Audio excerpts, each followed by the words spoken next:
बाहेर खेळाय नाही आणि फोनवर सांगते त्या तोडून काढल्या आणि भर घरात करते. ह्यांच्या आया ती शहरात कसलं मग पवायचं तास लावते त्या, ती पोरं त्यात पवायची इथभर पाण्यात. काय स्वयंपाक चाललाय वाटतं? कोण तू?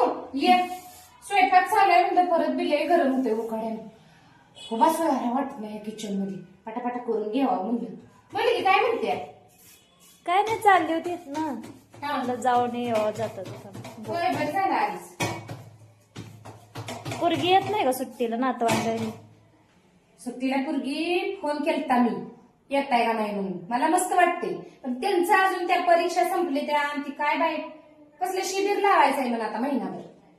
त्या पोरांना तर काय बसू देते ते मी पाया म्हणली शिबिर लावायचं आहे. ती पुन्हा ती शाळा संपोस तर 1 महिना शिबिर राहायचं. आली तर 2 दिवस येईल म्हणल्या.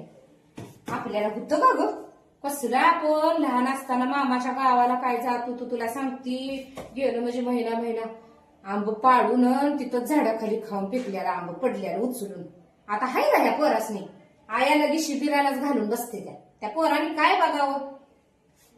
लय अवघड आहे. पवायला म्हणलं तर उड्या मारून पवत होतो आपण. कसलं पवायचो ग आपण? हा काय नाही ह्याला काय करायचंय ग? हिरीत आणि त्याला नटते ती. आम्ही तास लावल्या तर आमची पोर त्यात पवाय घातली. हिरीत या म्हणा उड्या घालून. आपल्याला योगदा हिरीत टाकलं का आपण पवनच बाहेर येतो. आपल्याला कोणी शिकवलं का पवायला? एकदा ताणून धरलं का आपण टाकलं का पवनच पुन्हा कवा ठीक झालं नाही. कशाचा आताच्या पोरांचं तुला सांगते. मग ती येत नाही म्हणल्या. जाऊ द्या बाई म्हणलं अगं या तुमच्या पोरासनी गावाकडचं कळू द्या. आपण कसली ती सूरपारंबन सूरपाठ्यान काय खेळत होतो. लगोरीन येते या पोरासनी आता इटी दांडून गेले सगळं. काय नाही आया त्या पोरांच्या आधी आम्हाला नाही बाई वेळ आम्हाला बाई ती शिबिरच लावायचं आहे. त्यात मग ती पोरग कसलं काय काय करायला शिकते. मग हाय मन बाई त्याच्यात बिले प्रकार मला सांगत होती रात्री. पण ह्याला सर नाही बघ आपल्या लहानपणाने. असा अनुभव आहे कुठलं त्याच नाही आता. निराज एका बसल्या जागेला आपण पाठीभर आंब खात होतो का नाही? ह्यांना 2 आंब खाल्लं तर उठून पळते. त्या आया ओढते त्या खा गिर एक तर आंबा अजून जास्त. कना करत बी नाही ती खात बी नाही काय आजकालची पिढी. आणि उन्हाळ्याच्या सुट्ट्या अनुभवाव्या तर आपणच का शांती. हा लय बाय आपण ग तुला सांगते.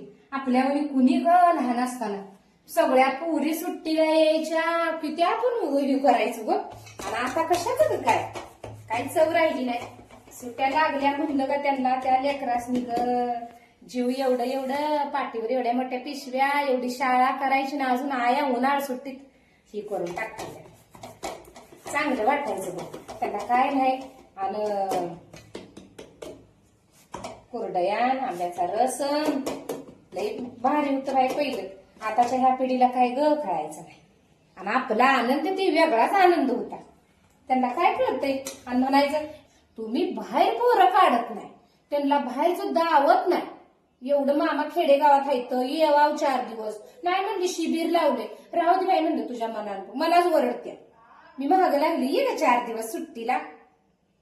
म्हणलं त्या लेकराला काय म्हणे एवढ्या जीवाला शिबिरन हिन उन्हाळ्यास तर त्या पोराला मोकळ्या अंगण गावाला खेळू दी हिरीत उड्या मारू दी आंब खाऊ दी पवू दी उन्हातनं हिंडू दी सगळीकडनं गावभर सायकलीवर. नाही म्हण माझं पोरगं उन्हात आजारी पडेल म्हण ही बोलते. आता हिला काय सांगू मी आम्ही आजारीच पडलो. त्या याच आधी अशा बोलते काय पोरांनी सहली करायचं. लय अवघड परिस्थिती बाई आपल्यावर कुठलं जगते ती. आणि म्हणायचं पोरं तोडते ती लय चक्रम केलंय डोकं. तुम्ही त्यासनी बाहेरच काढत नाही तर मोकळ्या अंगानं खेळायला कशाला तुमचं डोकं चक्रम करते. काय सगळ्या सारखंच झालंय.